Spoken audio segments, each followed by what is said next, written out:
தேர்தலுக்கு இன்னும் சில நாட்களே உள்ளன. இந்த முக்கியமான நேரத்தில் உங்கள் அனைவரையும் அன்போடு வரவேற்கிறேன். மக்கள் நமது தலைவரை ஒரு அரசியல்வாதியாக மட்டுமல்ல, ஒரு அண்ணனாக, தம்பியாக பார்க்கிறார்கள். தலைவர் இந்த மக்களை வாக்குகளாக இல்லை, தன் வாழ்க்கையாக பார்க்கிறார். இப்படி ஒரு தலைவர் உலகத்தில் யாருக்கும் கிடைக்க மாட்டார்கள். செய்திகள் சொல்லுகிறார்கள், தலைவர் தளபதி தமிழகத்தில் சாலை வளம் வந்தார் என்று ஒரு சிறிய மாற்றம். தலைவர் தமிழகத்தில் சாலை வளம் வரவில்லை, தமிழகம்தான் தளபதியோடு வலம் வருகிறது. நாம் பரப்புரை தொடங்கிய நேரம் ஒரு அலை உருவானது.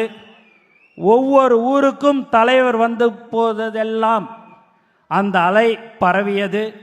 கன்னியாகுமரி முதல் சென்னை வரை அந்த அலைதான் அடிக்கிறது. இந்த மக்கள் எழுச்சி இன்னும் சில தினங்களில் மாபெரும் சுனாமியாக வரப்போகிறது. தமிழ்நாட்டின் தலையெழுத்தையே மாற்றப்போகிறது. நிர்வாகிகள், வாக்குச்சாவடி பொறுப்பாளர்கள், கழக உறுப்பினர்கள் மற்றும் நம் மீது அன்பு கொண்டுள்ள நண்பர்கள் என அனைவரையும் இப்போது கூடுதல் கவனமாக இருக்க வேண்டும். காலை மாலை என இரு வேளைகளிலும் உங்கள் பகுதியில் உள்ள ஒவ்வொரு வீட்டிற்கும் மீண்டும் மீண்டும் நேரில் செல்லுங்கள். நம் சொந்தங்களாகிய மக்களிடம் நமது தளபதியின் திட்டங்களை எடுத்துச் சொல்லுங்கள். நிர்வாகிகள் அனைவரும் வேட்பாளர்களுக்கு தோள் கொடுத்து முழு ஒத்துழைப்பை வழங்க வேண்டும். அனைவரையும் அரவணைத்து ஒரு குடும்பமாக தேர்தல் பணியாற்றுங்கள். ஒரு தலைமுறைக்கான மாபெரும் மாற்றத்தை உருவாக்கும் போர் என்பதை மக்களிடம் விளக்குங்கள். உங்கள் உழைப்பு தான் நம் வெற்றியை தீர்மானிக்கும்.